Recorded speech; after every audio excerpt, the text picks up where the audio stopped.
lost in the silence of space darkness, filled the empty space between the stars. A broken royal ship floated near a dead moon, silent and cold.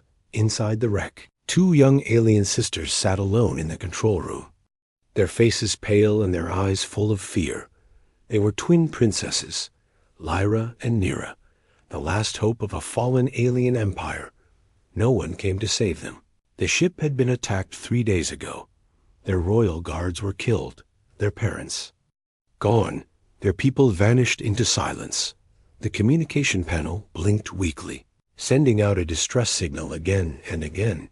But no answer came. Not from their people, not from any nearby fleet, not from anyone. Lyra touched her sister's hand. "We have to keep hoping," she whispered. Nira didn't reply. She stared at the dark screen in front of them. Their telepathic bond kept them connected without words. Both of them could feel it. Something was very wrong. This wasn't a rescue mission gone wrong. This was a trap. Far from them, a small ship passed through the asteroid field. The pilot, a human named Jackson Rell, leaned forward and looked at the weak signal on his scanner. He didn't expect anything today. He was just searching for scrap, for parts, for anything he could sell to survive. But this signal was royal-level encryption. Alien tech, high value. Jackson smiled. "Looks like payday," he muttered, turning his ship toward the signal. He didn't know what he would find. He didn't care until he saw the ship. "Damn, that's a royal cruiser," he said, surprised. He slowed down and activated a scan. 2 life signs, young, weak, scared. His smile faded, back on the wrecked ship. Lyra looked up. "I feel something," she said. "Someone is close." Nira felt it too. A mind different, unfamiliar, not like theirs, alien, but not hostile. Then the ship shook lightly. Landing gear touched the deck above. Someone had arrived. The door hissed open slowly. The air was cold. The lights flickered. Jackson stepped inside with a flashlight and a mask, holding a small scanner. He didn't expect what he saw. 2 girls, alien, beautiful, scared. They looked at him with wide eyes, glowing faintly in the dark. They didn't move. They didn't speak. Jackson raised his hands. "Hey, easy. I'm not here to hurt you." He lowered his scanner and took off his mask. "I'm human," he said. "Name's Jackson." The sisters didn't understand his words, but they understood his mind, his fear, his confusion, his curiosity. They felt no danger in him. Lyra took a step forward. "Help us," she said, in simple speech. Jackson blinked, surprised. "You speak English?" Nira shook her head. "Only a little." "Enough," Lyra added. He looked around, saw the broken panels, the shattered screens, the dead guards. "What happened here?" he asked. "War," Lyra answered. "And betrayal." Jackson helped them walk to his ship. Their legs were weak, their energy low. He gave them water, food, and wrapped them in blankets. They sat quietly, staring at the stars outside the window. "I thought your kind hated humans," Jackson said softly. "Our kind left us," Nira replied, her voice cold. "You came, not them." Jackson nodded slowly. He didn't tell them everything. Not yet. He knew this ship, this royal model.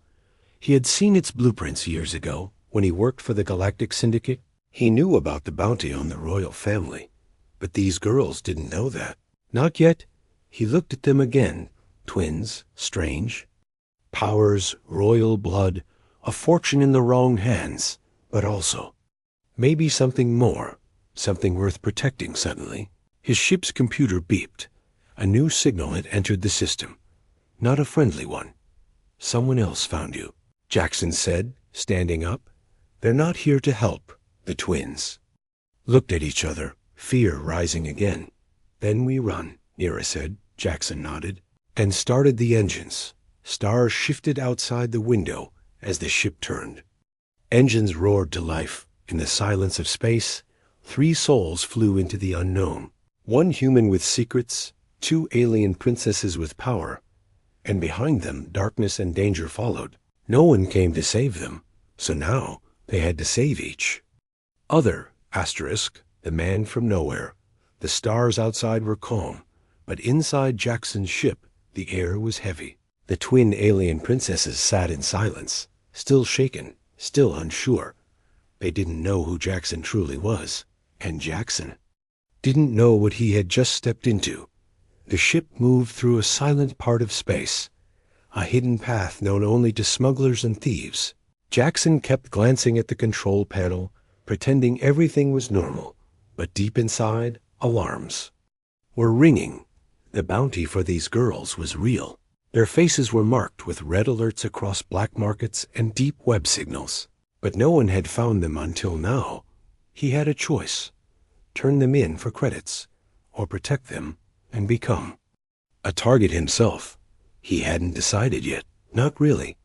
But a part of him knew once you see someone abandoned, broken, and still alive, it changes something in you. Lyra stood behind him quietly, watching the stars. "You don't talk much," Jackson said. She didn't reply. Then finally she spoke. "You don't trust us." He looked at her, surprised. "I could say the same about you," he said. Lyra gave a small smile. "Good, then we're even." Nira was in the back of the ship, fixing a damaged data crystal they had saved from the wreck. That crystal held secrets, maps, history, even a voice recording from their mother. But most of it was corrupted. As she worked, a voice played suddenly through the speaker, broken and fading. "If you hear this, trust no one. Betrayal came from inside." The message stopped. Nira stared at the device, her hands shaking. Inside, she felt a storm growing. Back in the cockpit, a red light blinked. Jackson tapped the screen, and his face went cold. A nearby listening post had just activated. A signal had been sent to multiple bounty groups. Their location was no longer a secret. "Damn it," he whispered. Lyra looked at him sharply. "What is it?" "We've got company," Jackson replied, "and they're not here to say hello." He jumped from his seat and ran to the back, grabbing weapons, shields, and a backup battery. "Time to move," he said. "We'll land on the shadow planet. Below, lose them in the dark." Nira stood, ready. Lyra's eyes glowed faintly, her instincts sharp. They knew how to survive. They had been trained for war, for politics, for leadership. But not for betrayal, not like this. As the ship descended through thick clouds and lightning, Jackson activated the cloaking field. They landed on a black desert, filled with sharp rocks and endless wind. The planet was dead, abandoned, forgotten. Just like them, they ran toward a nearby cave system, the only cover for miles. Jackson's scanner buzzed. 2 bounty ships had landed nearby. "They'll track us fast," he said. "I can hide our energy," Lyra said, her hands glowing softly. Jackson watched as she touched the ground crystals and the sand reacted, shifting the air. Their energy signatures vanished. He had never seen that before. "You're more than just royalty, aren't you?" he asked. Lyra didn't answer. Inside the cave, they waited in silence. Footsteps echoed through the rocks. Voices whispered in a language Jackson didn't recognize. Laser lights moved along the walls, searching, scanning. Suddenly, a scream. One of the bounty hunters fell, his armor crushed by an unseen force. Another was dragged into the darkness. The rest ran, firing blindly. Jackson grabbed his blaster. Eyes wide. "That wasn't you, was it?" he asked the twins. "No," Nira said, stepping forward, her voice low. "It's something older." From the shadows, a deep hum began. The cave walls glowed faintly, revealing symbols ancient, alien, royal. This was not just a cave. It was part of an old outpost, long forgotten by even the royal bloodlines. Lyra stepped toward the symbols. Touching one with her hand, a light poured from the walls and entered her eyes. She fell to her knees, screaming, but not in pain, in memory. She saw a vision, an empire before it fell, a war that never ended, a betrayal sealed with blood. And in the center, A man in shadow human. Watching it all, Jackson. When she woke, she looked at him differently. You were there, she whispered. Jackson's face turned pale. I don't know what you saw, he said carefully. But if I was there, I didn't choose their side. Silence followed, thick and dangerous. Then Nira stepped between them. If you betray us, she said, I will burn your mind from the inside. Jackson didn't move. He simply nodded. Fair enough. Outside, the bounty hunters had vanished. Inside, a secret had been awakened. The man from nowhere was no longer just a stranger. He was now part of the story, whether he wanted to be or not, and far beyond the stars. Someone else had heard the signal. Someone powerful, someone who once ordered the death of the twin princesses, and now knew they were alive. Secrets of the fallen empire. The silence in the cave was louder than gunfire. Lyra sat near the glowing wall, her eyes blank, her hands shaking. She had seen something that didn't belong in her memories, something too real to ignore, a hidden truth, locked away until now. Nira stood guard at the cave entrance, scanning the desert with sharp eyes. Dust storms rolled in the distance, covering their tracks, but nothing could cover the unease growing inside them. Jackson sat alone near the fire, staring at the old royal symbols carved into the rock. He didn't know how to explain what Lyra had seen, because he had seen it too, years ago, when he was still a soldier for hire, a shadow agent for powerful people. He had delivered a sealed box to a royal world. He didn't know what was inside back then, but now he feared it was the death order for the royal family. He never asked questions in those days. Now the past was chasing him. Lyra finally spoke, her voice soft but clear. Our empire didn't fall from war, she said. It fell from within. Nira turned around, confused. What do you mean? Lyra looked at them both. Our mother was betrayed by the royal council. They made a deal with outsiders, mercenaries, criminals, even humans. And Jackson was there, watching. Nira's eyes burned, her hand twitching with rising power. You were one of them, she growled. I was a tool, Jackson said quietly. I didn't know who you were. I didn't know what I was carrying. Now you do, Lyra whispered. And now I'm here, he replied, trying to fix it. Silence again. Not trust, just stillness. Nira looked away. We don't have time for ghosts. We need to find out who survived. Lyra stood up and reached into her pack. She pulled out a second data crystal, hidden even from Nira. This one isn't broken, she said. It was given to me by Mother, just before the attack. They inserted the crystal into Jackson's ship console, powering it from the cave's old energy core. A hologram appeared, Queen Alira, standing tall, calm, and afraid. If you're seeing this, she began, then I am gone, and our empire has shattered. Listen closely. The image flickered. You were never just heirs, she continued. You were keys to something older than the empire itself, a weapon or a gateway no one knows for sure. That is why they feared you. Jackson stepped back, shocked. He had heard rumors about star-blooded, twins, rare beings, when once in 1,000 cycles, linked to the stars, able to control space, time, or even fate. He thought it was legend. He was wrong. The Queen's voice returned. Someone among the Council Lord Kareth made a deal to remove us. He controls the remnants now, and he will hunt you forever. Nira clenched her fists. That traitor sat beside our father every day, and smiled, Lyra added, her voice breaking. The hologram ended, the fire dimmed, no one spoke. Then Jackson turned. I know that name, he said. I've seen him before. He pulled out an old datapad from his mag. Inside was a list of black market buyers, secret trade deals, and stolen royal tech. At the top of the list, Lord Kareth. Lyra narrowed her eyes. If we reach the old vault in the Echo Sector, we can expose him. Jackson frowned.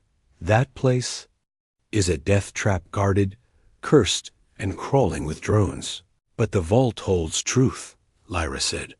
Proof of what he did. Neera looked at her sister, then at Jackson. And maybe a way to take it all back. They packed quickly. The storm outside had cleared, and a new path opened, one only the old star maps could reveal. Lyra's blood unlocked the path. Her hand lit up like a compass, guiding them through. The galaxy. They entered the ship, and engines roared. Behind them, the cave collapsed, hiding the secrets again. Above them, stars shifted, as if watching, as they jumped into hyperspace. None of them saw the small black drone rise from the sand. It blinked once, recorded their escape, and sent a silent message across the galaxy. Far away, in a golden palace orbiting a dying star, Lord Kareth smiled. He watched the hologram of the twin princesses walking beside a human. So the ghosts survived, he whispered. No matter. I will bury them again, he pressed. A button on his throne. 5 bounty ships launched into the void, weapons hot. Each one carried a picture, a name and a promise. Dead or alive, preferably dead. But what none of them knew was that the twins were no longer just running. They were awakening, and the fallen empire would soon shake again. Hunters in the dark, the stars stretched like silver lines as Jackson's ship dropped out of hyperspace. In front of them was a dead system, black sun, frozen planets, and silence so deep it felt alive. This was the Echo Sector, the place where forgotten things were buried, and where the truth waited, cold and dangerous. Inside the ship, Lyra clutched her head. Visions flooded her mind, old voices, strange memories, images of places she had never seen. Her starblood was reacting. The closer they got, the more it woke inside her. Neera stood at the window, watching the ruined planet below. The vault was somewhere under its crust, hidden behind layers of defense, not just locked, but alive, waiting for someone with the key in their blood. Jackson powered down the ships, core and activated a low-energy glide. No signals, no lights, no sound. It was the only way to avoid detection. They knew the hunters were coming. They just didn't know how close they already were. Somewhere behind them, 5 bounty ships entered the system one by one. They moved like sharks in black water, quiet and deadly. On board the lead ship was a commander known only as Red Vein. He wasn't in this for credits. He wanted glory, and he wanted to deliver the twin princesses to Lord Kareth personally. Alive if possible, Vane said with a grin. But pieces will do. Down below, Jackson's ship landed on cracked stone. Near an ancient ruin, it didn't look like much, just a few broken towers and tunnels lost in time. But Lyra pointed to a symbol buried in the dust. That's it, she said. The entrance. They entered the ruins with caution. The deeper they went, the colder it got. Lights flickered on their belts, scanning the walls. Strange echoes bounced from every corner, but none of them made a sound. This place is wrong, Jackson said. It's built to keep things in, not just out. Suddenly, the tunnel shook. A low hum grew louder. They turned and saw a floating orb of light, watching them from behind a cracked wall. Then another, then 3 more. Defense system? Neera asked, raising her hand, before anyone could answer. The orb shot beams toward them. They dove for cover, the blasts tearing through rock. Lyra screamed, not in pain, but in rage. She reached out, and the lights froze in midair, shaking. Her eyes glowed like suns, and with one sharp wave of her hand, the orbs shattered. Everything went still. Jackson stared at her, breathing hard. That wasn't just starblood, he said. That was command. Lyra's hands trembled. I don't know what's happening to me, she whispered. But deep inside, a voice whispered back one not. Her own, it said. Open the vault.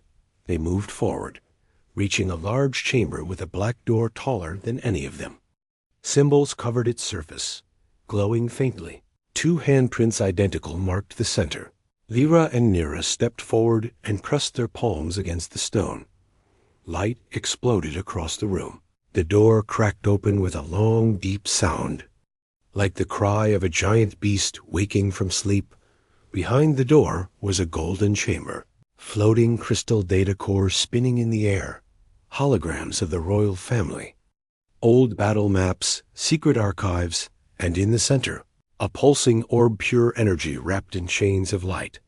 The heart of the Empire, Nira said. It holds everything. But they had no time. Outside, the hunters had landed. Red Vein and his crew moved fast, cloaking their heat and sound. They had tracked the ship, and they were now inside the ruins, moving closer. Guns ready, no mercy. One of the bounty hunters moved too fast, triggering an old trap. Spikes shot from the ceiling, skewering him in a flash. The rest froze. Vane only smiled. Move around it, he said. Let the ghosts kill the weak. Inside the vault, Lyra downloaded what she could, her body shaking from the power. Jackson grabbed 3 data cores and stuffed them into a sealed case. Then a noise stopped them. Footsteps. Not theirs. They're here, Nira hissed. Too soon. Jackson pulled out a blaster. We hold the line, he said. We don't run this time. The first wave of bounty hunters entered with flash grenades and shock rounds. The fight began.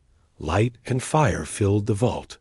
Nira moved like lightning, her powers burning through steel.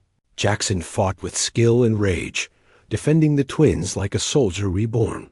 Lyra's power grew wild. She called the chains from the energy orb itself, using them like living whips, but they were outnumbered, cornered, and suddenly, boom, the floor beneath them cracked open.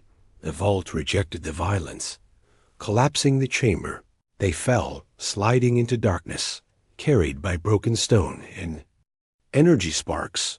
The last thing Lyra saw before blacking out was Red Vein's red eyes watching her fall. He didn't look surprised. He looked pleased. They were now deeper than ever before, separated, wounded, and hunted, but they had the heart. And now, the Empire would rise or burn, depending on who reached the surface first. The awakening of Lyra darkness swallowed them. No light, no sound, no sense of time, just falling into the cold unknown. Then impact, Lyra gasped awake. She lay on black stone, surrounded by dust and strange blue mist. Her head throbbed. Her skin burned with heat that wasn't hers. Voices echoed softly around her. Not real voices, old ones, ancient ones, whispering her name, calling her not as a girl, not as a princess, but as something else. Starburn, they said. Chosen. She sat up slowly, eyes glowing brighter than ever before. This was not the ruins anymore. This was deeper beneath the vault, beneath memory, beneath the Empire itself. Above her, the ceiling had sealed shut. No way back, no sign of Nira or Jackson. She was alone, but not truly. Light poured from the cracks in the stone walls. Symbols rose from the floor, spinning in the air. Then a figure appeared, glowing, shifting, almost human, almost alien. Who are you? Lyra whispered. The figure didn't answer. Instead, it raised a hand, and Lyra's mind exploded with images. She saw her birth not as 2 daughters, but as one soul split in 2, the prophecy carved into starfire. When the Empire forgets its soul, 2 shall rise to awaken it. She saw Korith's rise, his lies, his dark pact with the silencers, beings from outside the known galaxy. And she saw something terrifying, Nira. One day, standing alone at the edge of a destroyed world, her eyes cold, her voice gone, Lyra screamed. No, she wouldn't.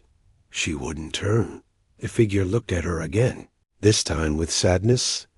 She must choose, the voice said. And you must awaken. The ground beneath Lyra cracked open, and light surrounded her.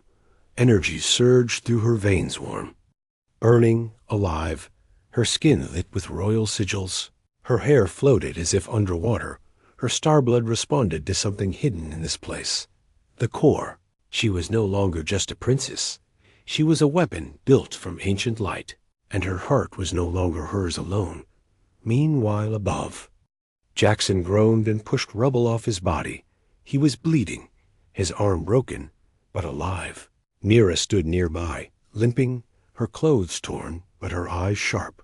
They had landed in a lower chamber, near the edge of a dark lake. "She's not here," Nira said, panicked. "She fell deeper," Jackson replied, "and we need to find her before they do." In the shadows above, Red Vein watched from a ledge. He had survived the collapse without a scratch. His helmet scanned the chamber, locking on to Nira's energy signature. But something else pulled his attention deeper below, a power he had never seen before. He smiled. "So that's where the real prize is, back below." Lyra stood inside a room of light. At the center floated a silver sphere, quiet, perfect, deadly, the core, the true heart of the ancient empire. It had not been used in 10,000 cycles. Not until it spoke to her, not in words, but in thought. "You are the balance," it said. "You must decide what survives." Lyra reached out and touched the core. Pain shot through her. Her memories spun out of control. She saw Jackson holding a broken child, crying. She saw Nira turning away from her. Into darkness, she saw herself burning planets by accident. Unable to control the storm inside, she pulled her hand back, shaking. "I'm not ready," she whispered. But the core answered, "You were born ready." Suddenly, her eyes turned white. Her body lifted into the air. A pulse of energy shot through the entire ruin. Jackson and Nira felt it above, a wave of heat, of power, of sorrow. Jackson looked up. "She's waking up." Red Vein felt it too. His sensors glitched. His helmet cracked. His eyes bled. He screamed in rage. "What is she?" The core returned to silence. Lyra floated down, her body glowing softly now, her face calm. She opened her hand, and the air bent around her fingers. She could hear the stars again. She could feel every breath in the galaxy. She had awakened, but she also knew the cost. If her power grew out of control, she could destroy everything, including Nira, including herself. So she made a silent vow.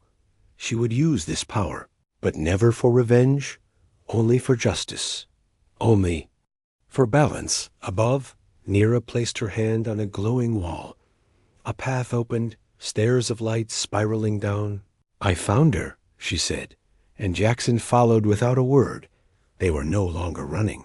They were walking straight into the storm, and the storm was now following Lyra. Asterisk truth and fire. The air inside the lower vault was thick with power. Old light flickered across walls that had not seen life in 1,000 years. Lyra stood in the center, glowing faintly. Her new strength coiled inside her like a sleeping beast, but her heart was heavy, because with every new power came a deeper fear of what she might become. The spiral steps behind her shimmered with light. Then footsteps. Nira appeared from the shadows, her eyes wide when she saw her sister. "You changed," she whispered. "I had no choice," Lyra replied. "You were alone," Nira said, stepping closer. "I was afraid I lost you. I almost lost myself," Lyra said softly. Jackson followed behind, limping, bruised, but alert. He looked around, stunned by the chamber's size and energy. "What is this place?" "The first throne room," Lyra said, "the original seat of power before the Empire was born." As they spoke, the core behind them began to pulse again. It had sensed something, not danger, but truth. A section of the wall lit up and slid open, revealing a crystal mirror. But this mirror did not show reflections. It showed secrets. A voice echoed from the walls. "All lies must burn before power can rise." The mirror flared with firelight, and 3 images appeared. Lyra as a child, crying in a golden room. Nira standing over a secret meeting, watching silent shadows. And Jackson kneeling before Lord Kareth, holding a sealed case. "What is this?" Nira growled. Lyra stepped forward, Her eyes locked on Jackson's image. "It's real," she said. "This is your past." Jackson froze. He had hoped it would never come to this. He had hoped the truth would stay buried in the shadows. But the core had judged him, and now his sins stood in the open. "I didn't know who you were," he said slowly. "I was just a courier. I carried a black box, no questions asked." "But you worked for him," Nira said, voice trembling. "You helped the man who destroyed our family." Jackson stepped back. "I left that life the day I learned what I had done. I've been running ever since." "Running," Lyra repeated. "And now you're standing beside us." He looked at them both. "Because I want to fix what I broke." A heavy silence filled the room. Then Lyra looked at the core. "If it wanted him dead," she said, "it would have taken him already." "The core reveals," she added. "It does not judge." But Nira was not convinced. She turned away, her fists tight. Her trust had been cracked, and once broken, it was hard to rebuild. Then, boom, a massive quake shook the vault. Sparks flew from the walls, and alarms blared in a forgotten language. "They found us," Jackson said, drawing his blaster. "No," Lyra said, eyes glowing. They awakened the last defense.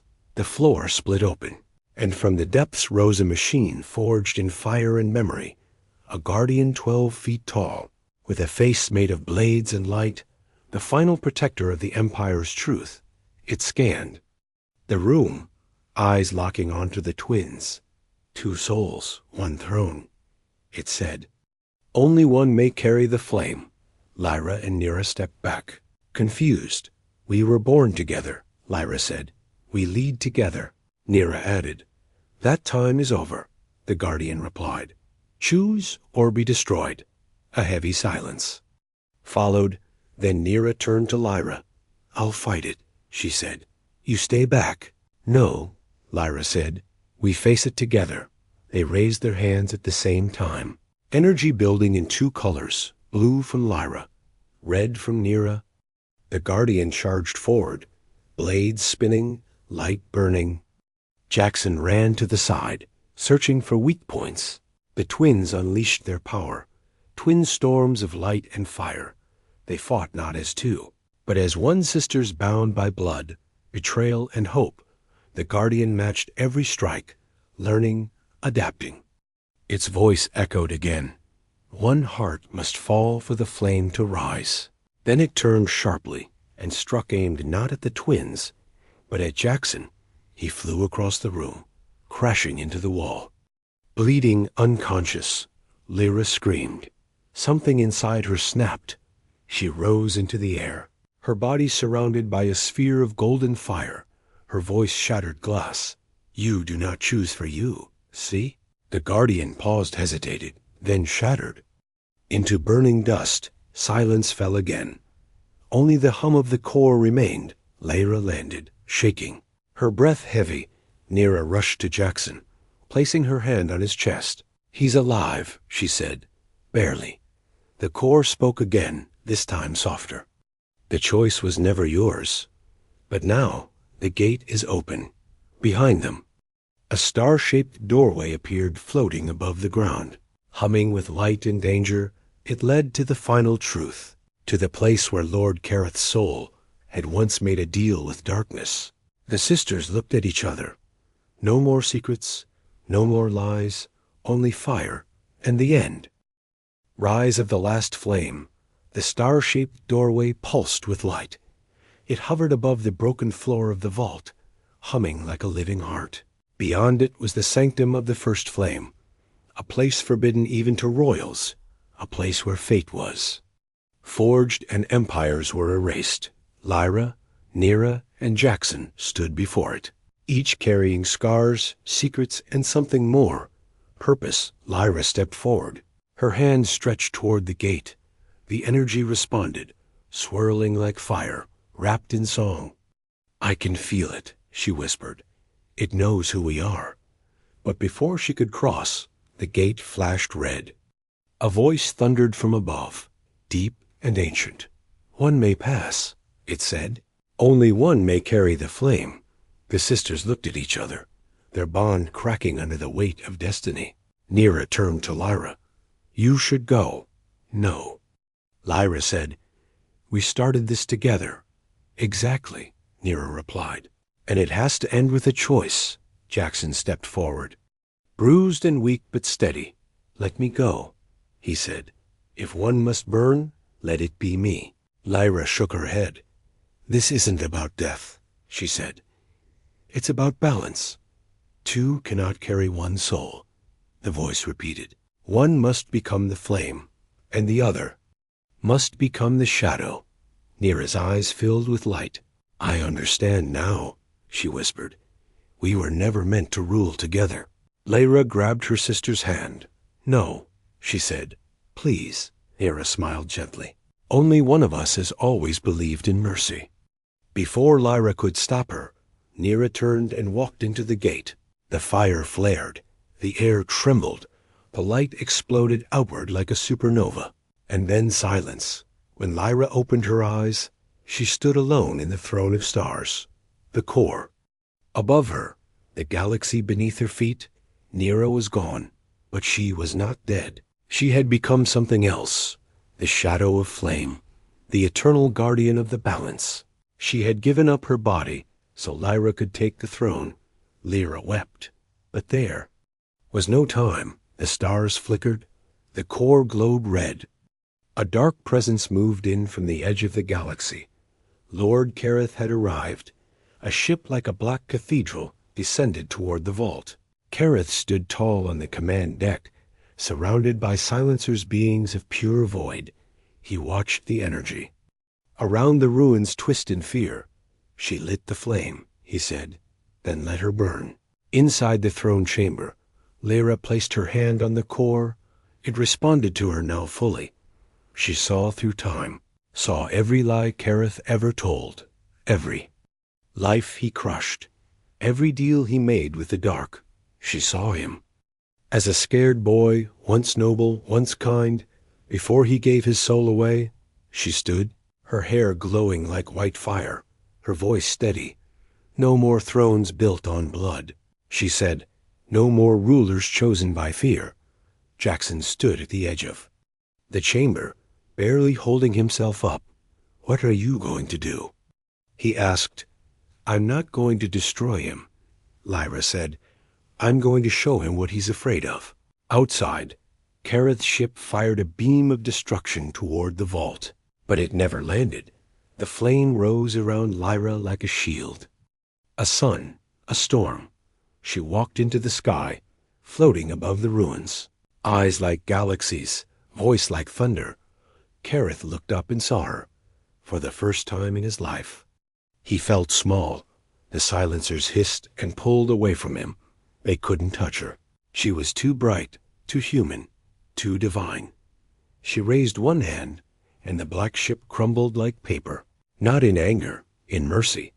Kareth fell to his knees as the fire surrounded him. Lyra stood over him. You took my family, she said. You tried to take our future. And yet I still choose peace.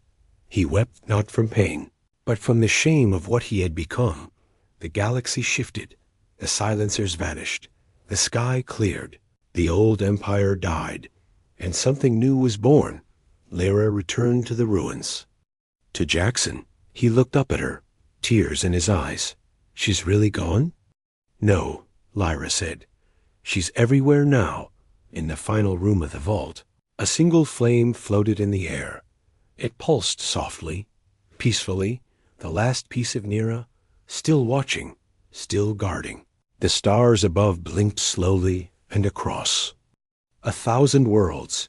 The people looked up, not at a queen, not at a weapon, but at a girl who chose mercy over revenge. And for the first time in centuries, they believed again, because the flame had risen, and this time it would not fall.